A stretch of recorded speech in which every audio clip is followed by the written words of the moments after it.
What's up, everybody? We downtown at Cincinnati Golden Gloves Gym. At the hub. Look who I run into, Mr. JAMEL, simplify.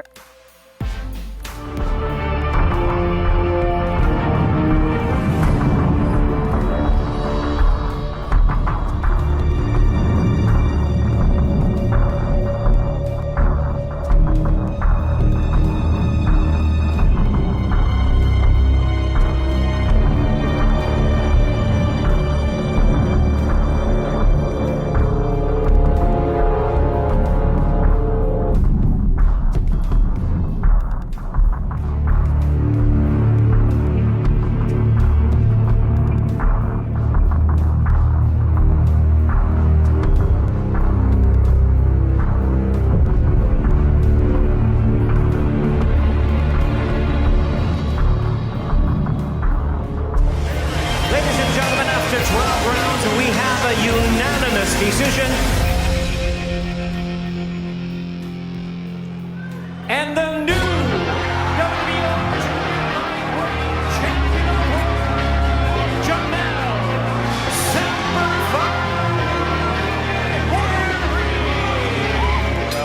What's up with you? What's up with you? Everything good, man. See, you pushing the vet. See, you pushing the vet, the all-white joint. Y'all see how he coming? That's what that boxing money get you. So how you doing today, sir? I'm good, brother. It's good to see you, man. How you feeling? I'm all right, getting ready for this weekend to see Lil Nuke fight was. Oh, man. Speaking this weekend, man, shout out to my bro, AB, man.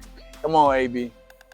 I was anxious to see you get back in there, brother, but take care of whatever you got to take care of, my man. But shout out to my brother, Nuke. Just finished talking to him. For those who don't know who Nuke is, Rashid Warren. But yeah, you know what I mean. I'm happy to see Nuke back in there. Yeah, me too. And you know what's crazy to talk about AB? Like, I see online, you know, a lot of people, you know, they dragging his name, they saying this, they saying that. You know, a lot of people don't really take, you know, mental health issues serious because they don't understand the measure of it. Like only people know is the people who go through it. Right. So they really don't know what AB really going through. Like some people saying he can't make the weight. Some people saying he don't want to fight. Some people, you know, they got a lot of different narratives. Only AB really, you know what I'm saying, knows what's going on with AB at the end of the day. You know what I mean? He's been through a lot in the past. I don't know what he's going through now, but you know, he has been through certain traumas in his own right. But yeah, like you said, everyone deals with mental, you know, depression differently than others. Everyone has a different forms of it, so I can't really speak on it. But I just hope that, you know, he gets through what when he's going through and gets in the gym, gets back in the ring. Right. So keep your head up, AB. So let's get back to Mr. JAMEL. So how long you been boxing, man? You know, a lot of people don't really know how long you've been boxing because you know you got some Marine. Yeah, I think I've been in it for like over 20 years now. What, boxing? Yeah, just boxing altogether over 20 years now. Where did you start? Started out Long Island. Shout out to everybody Long Island, New York. Quorum to be exact. But yeah, I started back at home in New York. See, I didn't know that. I didn't know you was from New York. Yeah, Thought you was somewhere here in Ohio. But... I mean, I've been here for the last decade now, but I was born and raised out in Long Island, grew up in New York. So what made you get into boxing? My man Ashanti Hendrickson, he was a fighter, and his father was a trainer. So you know, they invited me down to the gym back then. I just stuck with it. So what made you decide to box in the Marines? Wait, is it the Marines you was in? Yeah. Okay. Nah, I just wanted to get back into the sport of boxing when I was in the Marine Corps. So after my first deployment, you know, I got on the team, but then I got deployed again. After that second deployment, that's when I came back to the Marine Corps boxing team. I stayed on there for like the next, I think like 3-4 years I was on the team, and then I went to the Olympics and everything after that. 2012 Olympic team. Oh, that's what's up. That's what's up. One Rashid Warren on that. Exactly. I was about to go there. That's why. Like, I knew Nuke long before then. But I always been a fan of you know what I'm saying, Rashid when he come up in the amateur. So I know Nuke for a few years before then. But yeah, he's actually one of the reasons why I moved out here after the Olympics. I turned pro, and shout out to my man Mike Stafford. My man Mike, Coach actually, Mike. yeah, he gave me a call and was like, yo, just come out here to Cincinnati, and, we'll take care of you. You have somewhere to train. He put me in a place to stay, he put me up. Mike put me up and, a place to stay and everything. So I always be grateful for my man Mike, Coach Mike and Levi and them. So that's what, and that's when I started, working around also with AB and my man Robert Easter Jr. and others out here. That's what's up. And what's crazy is a lot of people don't understand and give Mike Stafford his rose when you gotta think about the whole listening. We all became champions in our own right. I We all see. became world champions. Everybody you name it was world champions. So like you said Robert Easter, we started here. World champion. Rasheed Warren, world champion. Adrian Bronner, world champion. You yourself, world champion. Shout out to Michael Stafford, man. He doing his thing down here. Mike is Mike is a great coach, but he a better dude. He a good dude. I know a lot of people, they gonna say what they want to say about him, but he got a nice little recipe because he breeding champions. Exactly. He got the breeding champions. Yeah, he got the formula for sure. But like I said, yeah, Mike definitely, give him his roses while he's still here. That's how I look at it. You know what I mean? So one of the typical $1 million question that everybody always asks. I'm just gonna jump on the wave and ask myself. So, you close friends with Terrence Crawford. You close friends with what's the other guy name? Earl Spence. My man EJ. So, what's your take on the fight? The prediction of the fight? That's a good ass fight. I can't get no prediction. Yes, you can. I can't listen. Get no prediction. Listen, Ballhead Nation. We gonna get the. I can't call it. Come on, man. I can't call it. 50-50? It's 40-60? Nah. That's a 50-50 fight. I'll take it. No, those two, they're the two best in the division. Two, some of the best in boxing as a whole period. But you've been in camp with both of them. I know, but it seems like your second home is up there with Bud and them, man. Listen, man. Shout out to my mans out there in Omaha, Bomac, Red Spike, Eastside Diegas, Jamie Bell, all Bud, all of them cats. Always gonna be my fan, but that's you know what I mean. That's not an easy fight for neither one of them. I know. Just like even Bud, when Bud fought Sean, I knew that wasn't gonna be I knew there wasn't gonna be a easy fight. All these fights lined up, it's not easy for anybody. Right. Just like it's not easy for EJ with Bud, because Bud got so many tools and weapons in the arsenal. And just like on EJ end, EJ, he gonna just keep coming. It's his work rate. Like he worked like a dog. So you know what I'm saying, just the styles they clash properly for a good matchup. So you think the fight gonna happen? Yeah, I believe it's gonna happen. So, I mean, we hearing more rumors of positive, or more positive rumors at least, that is getting closer to a fall date instead of just saying the fight fell through and all other mess and shit like that. Okay, this is my opinion. A lot of people saying Bud is holding up the fight. Some people saying Spence is might be trying to bluffing with a lower purse. My whole thing is I think neither one of them is scared to fight nobody. I think it's a 50-50 fight. I think both of them have a chance to win. Both of them have a chance to lose. But I just think this fight is meant to be at the end of the year.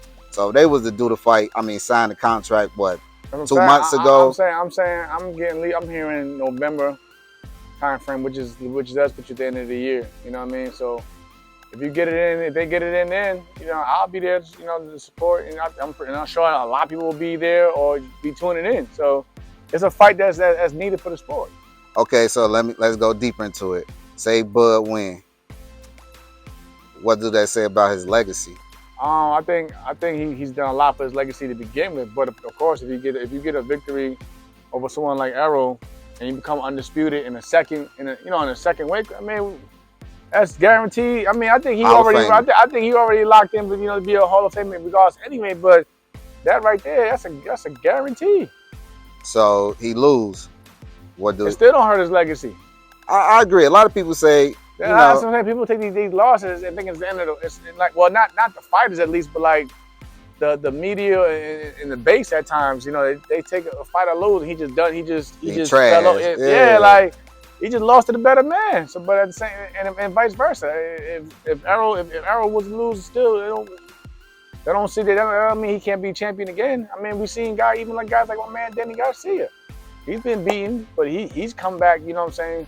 To do what he got to do. He came up a huge win himself recently. So shout out to Danny Garcia. Yeah, so I don't really like I said. I can't. I think it's more because you see the both of their fan bases be having it's more of a grudge within the bases. Fan base. Yeah. So of course, if the other man lose, that other base is going to be that's what's going to be driving. Oh, I told you he was trash and it's just their bases is out there. I think the fan base it's heavy out there. I think the biggest fight of the night if they fight is going to be in the crowd.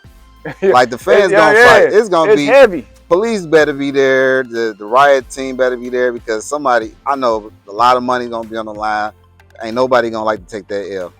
Okay, so let me ask you this: so the fight don't happen, what do Earl do? I think my man EJ. I think he made because like I said, he recently got a nutritionist and everything as well. So I tell you right there. I'm not saying he having weight issues because he did the smart thing by getting a nutritionist, but at the same time. Nobody want to keep cutting the weight if I could just move up and be strong, you know what I mean, in a higher weight class. So if the fight don't happen, I believe he's gonna move up. So fight don't happen, you said Earl move up. Do Bud move up with him? We see a fight at 54? I think Bud wanted to move anyway because he wanted to fight JAMEL Charlo. Like he really like I know, but he really want to fight my man JAMEL Charlo and shit. Wait. Shout out to JAMEL Charlo. I know that's your boy too, ain't it? All these motherfuckers. I know all these motherfuckers. So shout out to my man Charlo, man. So who win that fight? Come on, man. Listen, you gotta get Baldhead Nation a pick, man. We gotta get a pick from you. I'm not giving Baldhead Nation no pick. Come on, you gotta get a pick for us. Shout out to everybody on Baldhead Nation, though, man. Come on, man. Let's get a pick, JAMEL. That's another one. Okay, since he don't want to. Okay, no. Who on that one? Your honest opinion. Who you going with? So you can't even think of it. I can say, okay. There's a lot of different things that vary though too, because you got, you still got to consider like my thing, like the size. But I have seen Bud in there with big dudes. He handled big. Yeah, I heard. But you know what I'm saying. But like you still got you gotta take all these these variables. It's like I say, and Charlo has a lot of motherfucking tools as well. I like the last 2 years. That's a good. Those like I said, a fight between Bud and Errol or Bud and Charlo, those two great fights. You know what I'm saying? And both a win over either one of them. That like again, that definitely seal his legacy. Close it. Put it in the vault. Now, say for instance, if he beat Errol and then decide to move up and then go, you know what I'm saying? You can't, and then possibly be a undisputed in 3 weight classes. Whew, that's what I'm saying. They can't take nothing from him. Can't take nothing from him.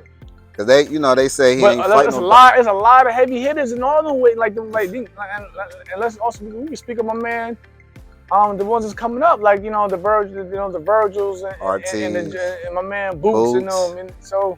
What's the Brandon Lee, all them cats. Yeah, Brandon Lee. My cousin Coach Buck, he used to train Brandon Lee in the Olympic team. I mean, on the USA team. Shout out to my man Buck.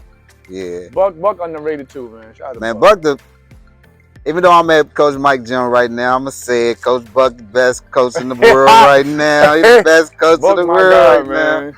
But now though, so you think Earl and Spence gonna happen this year at 47? Earl and Bud? Yeah. I think so. So if it don't, will we see it at 54? I think not. If it don't, I think it's over. I think either one of them move up, and I think the one that'll move up to cash in, because you gotta look at look at my situation when I fought Shakur. I was WBO champion. He was the mandatory. You know what I mean? He was the WBO champion at featherweight. So with that being said, when he moved up, he was the mandatory. For when he fought me, it's the same thing. But with Bud, if he moves up, holding the WBO title, he's guaranteed mandatory to fight. You know what I'm saying? Right. And Charlo got all the belts. So I think, if anything, if we don't see a Bud in EJ fight, I think you probably see a Bud in JAMEL Charlo fight. So that's what I'm saying. So I think you'll see that before we'll. I don't think we'll see a fight between them two Bud at 54. Because what's the point if I could have just did it at 47?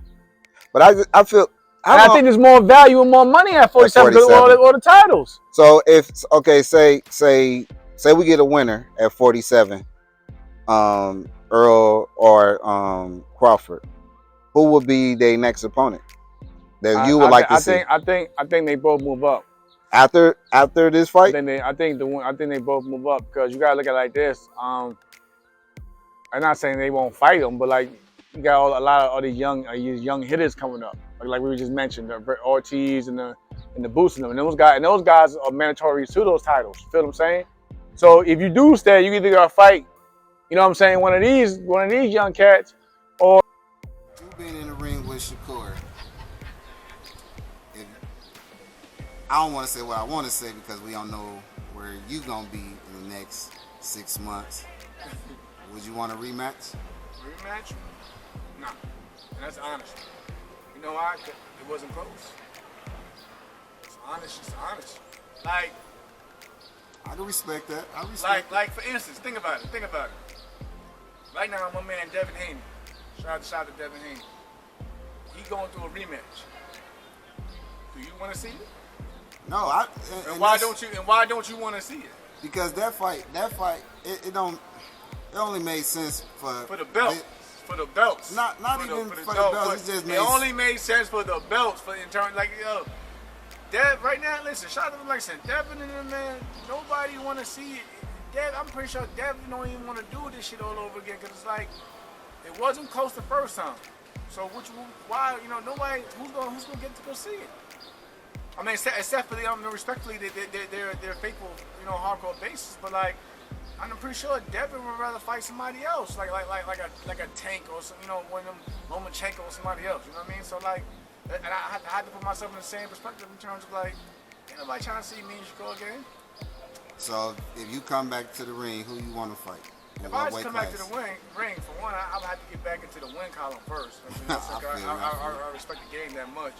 Two, I would still like to fight guys like Oscar Valdez or somebody like that. Ooh, that's a good fight. That's one of the fights that I missed. I couldn't give him Miguel Burchell. You see what Oscar did to him. So that fight makes no sense anymore. But like, if I was to come back, I can go back down to 130, and I would fight Oscar Valdez. There you have it, y'all. We're here at Baldhead Nation. We got Mr. JAMEL. And he gave y'all his input on a lot of upcoming fights and a lot of previous fights and soon to be fight with the Crawford and the yeah, right. Oh yeah, I'm gonna talk it into existence soon. As we see, so thank you for doing this little interview. All love.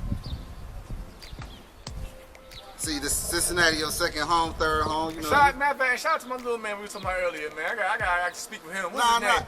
Yeah, what's his name? Little AD, man. I gotta talk to you, man. We're gonna talk about it. I don't want to talk about it on this. We ain't gonna talk about it, but now shout out to little AD because he actually won the whole tournament. He won the whole tournament. So you gotta give him that. So you gotta give him that. But like I said, man, I'll be around here more often to check these kids out myself. All right, we out.